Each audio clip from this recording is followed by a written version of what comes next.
One of the chronic issues I suffered with for many years was reactive hypoglycemia, which is when your blood sugar drops very quickly after meals and you get shaky and hangry and you can't think straight.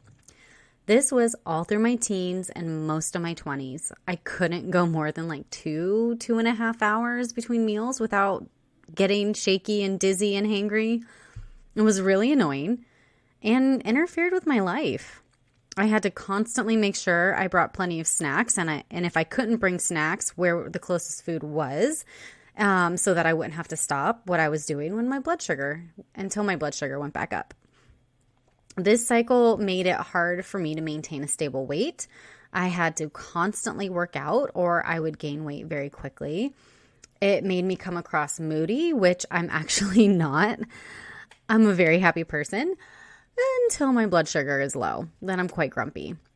In today's podcast, I am going to share with you the strategies I've learned through my research and self-testing to keep my blood sugar on a gentle wave instead of these huge spikes and massive drops throughout the day. I want to help you break this cycle too and have stable energy all day long. Welcome to the Therapeutic Food Solutions podcast. I'm your host, Marian Mitchell. I'm an integrative nutrition health coach, therapeutic diet expert, and founder of The Road to Living Whole. There are many different diets out there. It's hard to know which one is right for you with your chronic illness and autoimmune disease. In this podcast, I'm going to share with you the foundational pieces every single therapeutic diet out there shares, and also how to use the best one for your particular diagnosis. If you've been looking for a meal planning partner, help navigating the complicated healthcare system, and want to feel better quickly, I'm your girl. Grab your kombucha and notebook. Let's dive in. Low blood sugar is the worst. I can't think straight. I can't focus. I can't do anything until it's back up. And even then, it takes a while to get there. And I'm usually grumpy to those around me, which I hate to be. Before I talk about what steps I take to keep my blood sugar stable, I need to explain what reactive hypoglycemia is. Reactive hypoglycemia is a type of non-diabetic hypoglycemia. It happens typically after a high-carb meal, long intense workouts, or too much insulin at the wrong time in the blood. Symptoms may include hunger, shakiness, fatigue, sweating, weakness, nausea, vomiting, mood swings, anxiety, accelerated heart rate, irritability, headaches, and confusion. The typical advice is to eat small, frequent meals to avoid these drops. Well, at the time, I didn't have a choice. That was the only way I could function. I was eating every 2 to 2.5 hours. I actually reversed my reactive hypoglycemia unintentionally. After my daughter was born, we learned that she couldn't tolerate gluten. And I was already dairy-free and corn-free, so adding gluten into that made it quite difficult. So I dove into research, of course, and I learned about paleo and the paleo way of eating. And this was actually the easiest way for me to get the calories I needed to sustain my milk supply and avoid all of our food sensitivities at the same time. So I did that, and it regulated my blood sugar. Of course, I wanted to learn why this worked and dove into research. Figuring out how to keep my blood sugar on a gentle wave versus a wild roller coaster was a game changer for my health and my mood. Is going paleo the only way to reverse reactive hypoglycemia? Of course not. However, there are science-backed strategies that we know help balance blood sugar and prevent reactive hypoglycemia, and also help prevent the development of type 2 diabetes. And today I'm going to share with you 5 of them. Number 1, limit junk food and fast food. This includes drinks with sugar and 0-calorie sweeteners. I'm talking your sodas, your diet sodas, your vitamin water, your ice drinks, all of it, okay? Junk food and fast food and these drinks are designed to be addictive. They're designed to make your brain want more. And to do that, they put all kinds of chemicals and oils and sweeteners and stuff in it that just light your brain up. And this is detrimental to your health, including your blood sugar. And it sets you up for that wild roller coaster that I was talking about. I'm not going to say never because, we're all human. We go out to eat. We go on road trips. We go on vacations. We want to go out with our friends. We're having a movie night. We're going to the theater. It's a special occasion. Of course, you're going to have some sometimes, right? But just know that if you struggle with reactive hypoglycemia, your blood sugar is going to be wonky for a few days after, So it's just one of those things that if you limit it, then you limit the amount, the length and the amount of time that you're struggling with your blood sugar being wonky. By keeping it limited and eating healthy most of the time, including the day that you are going out and eating this food, you're much less likely to have a very violent, hangry, shaking, sweating, unable to think time in a couple of hours after the meal, okay? Which is huge. If you have struggled with this, that that would be a game changer. Step number 2, eat between 30 to 40 grams of protein per meal and get at least 35% of your calories from healthy fats. This was the game changer for me. When my focus shifted to making sure I got enough protein and healthy fats, my blood sugar stabilized. In the beginning, I did track what I was eating because I wanted to make sure what I thought I was eating and what I actually were eating were the same. Of course, they were not, and I had to make adjustments and kind of learn what my meals were supposed to look like. When I first started tracking, I found I was only getting like 70, maybe 80 grams of protein per day, and my fats were actually pretty high. I like butter and avocado and olive oil and all those things, so I really didn't have to worry about that. But I did have to kind of sit down and be like, okay, how am I supposed to get all this protein and what adjustments do I need to make? So I made them, got up to between 100 and 120 per day on average, and then I stopped tracking. And like I said, I don't shy away from healthy fats, and I haven't for a very long time. I use liberal amounts of butter, olive oil, avocado, olives, nuts, seeds, all of those things. I'm liberal with the fats that I cook with because it helps make the food taste good. And it also helps me regulate my blood sugar. So it's like a win-win all around. So if you can get, at least 100 grams per day, if not more, because most people are not petite like me. And even me, I'm supposed to get between like 110 and 120 grams per day. And I'm like 5 3/4 of an inch, but I round up to 5'1". Okay, so I'm 5'1". So I'm petite. So if you're taller than that, then you're probably going to need more, right?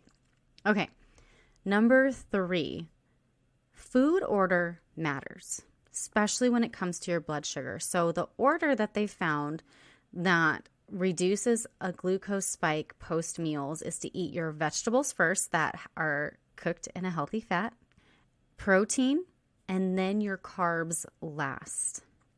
And sometimes I don't have any at all, just kind of depends. There's solid research on food order and the impact that it has on the post-glucose spikes that happen. It's actually really cool.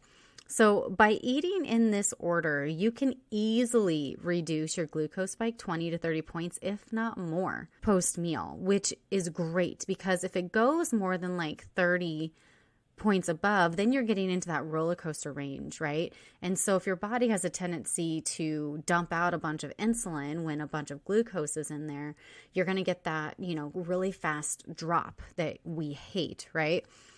And so the lower that glucose spike is, then your body is less likely to have to overproduce or overdump the insulin. And so we're not going to have that fast drop, and we're going to have that sustained energy between meals, which is just really, really cool. Now, I will say I've done some experimenting on myself, and I love sushi. So I know that if I have sushi, my blood sugar is going to be wonky for a few days, even though, yes, there's, I do the cucumber salad that has the vinegar beforehand, which helps reduce the glucose spike and all of that. But when I eat grains, it just messes with my blood sugar no matter what. So I typically only eat rice for sushi, which I don't have very often.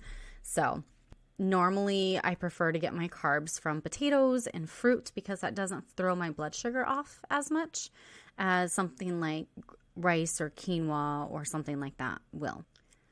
Tip number 4, drink apple cider vinegar daily.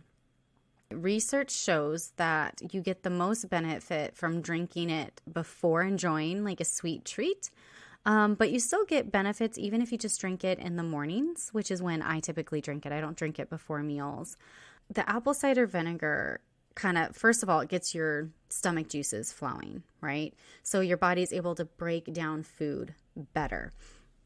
And then it also helps reduce glucose spikes post-meal. So like if you're working on like regulating your blood sugar, getting your A1C down or whatever, if you have this before a meal where you drink a little bit, it again reduces a glucose spike by several points, which is huge, right? I do not recommend taking shots of it. I know that some people really hate the taste of it, but if you take a shot, it's too acidic and it's going to kind of like make your throat really raw. Like I know people who it like literally ate away their esophagus tissue, made it so that their throat felt like it was closing. So I don't recommend straight shots. What I like to do is make an apple cider vinegar tonic. So it's 8 ounces of warm water, juice from 1 lemon, a tablespoon. If you're new to it, a teaspoon, but I've worked up to like a tablespoon of the apple cider vinegar that's raw, that has the mother in it, that it's a little cloudy. It's not crystal clear, right? A little bit of honey can be added for flavor if you need it. Plus it's a prebiotic, so it's good for your tummy bugs, the probiotics and stuff. It's food for them, right? And a dash of cinnamon. And the cinnamon also helps regulate the blood sugar, which is really cool. Plus, it just helps it taste better. I think it tastes pretty good, and it has a host of benefits. Like I said, it helps you break down your food, so you're getting more nutrients out of your food. And it actually can help reduce heartburn, which I think is really cool. Plus, it helps regulate your blood sugar. So I will put the recipe in the show notes, and you can also learn more about how it all works. It's super cool. Having a little bit of apple cider vinegar before your meals can help reduce that glucose spike, which is really cool. And then tip number 5 is walking after meals. This one, again, is crazy cool. Just 2 minutes of walking post-meal can dramatically, talking again, 20, 30 points, reduce a glucose spike after your meal. The ideal time is 10 minutes after every meal, but even 2 minutes helps significantly, which is like crazy because you can just like walk around your office building, right? Like, or you can walk and go get your mail and come back. Well, mine's down the street, but I guess if it's in your front yard, you might need to like maybe make a lap around. I don't know. Walk down the street, walk back. But such little time of movement can reduce that glucose spike by several points, 10, 20, 30 points, which is huge. Again, we don't want these huge spikes that can happen. We want gentle waves where it goes up, but it stays in what we call the green range, right? If you have a continuous glucose monitor, you'll know what I'm talking about. And we don't want to have it drop below your baseline either. We want it to be really steady. I think that's just really cool. Knowing what to do and how to make it work in your life are 2 very different things, right? We can know what we need to do, but then life is crazy and we think we're eating healthy. We realize we're not, and we just don't know what this looks like.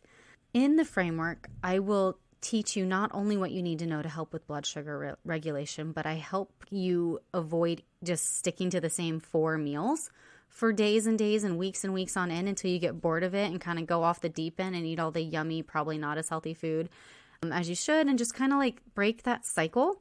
Super common. Everybody does it. Instead, I just want to help you figure out how to make it work for your life and how to add variety in without throwing a bunch of food away at the end of the week. If you're not quite ready for coaching, I highly recommend downloading my Get Started guide. It's a truly solid place to start. And if you just do that, your health is going to transform. And then I also encourage you to join the student community over on Facebook. It's completely free. And in there, I give impromptu and scheduled workshops, usually food related. I share recipes. There's just a great group of people, and I would love to get to know you better in there. Quick recap is reactive hypoglycemia is awful. And it is related to the food that we eat, and that we do have the power to help our blood sugar stabilize, so we're not having these huge insulin dumps and then the glucose drops. The 5 steps that help balance our blood sugar are to reduce the amount of junk food and fast food that we're eating, to get at least 30 to 40 grams of protein per meal and 35% of our overall calories from healthy fats, to eat food in this order: vegetables paired with a healthy fat first, then protein, then carb last, and that includes dessert or grains or whatever.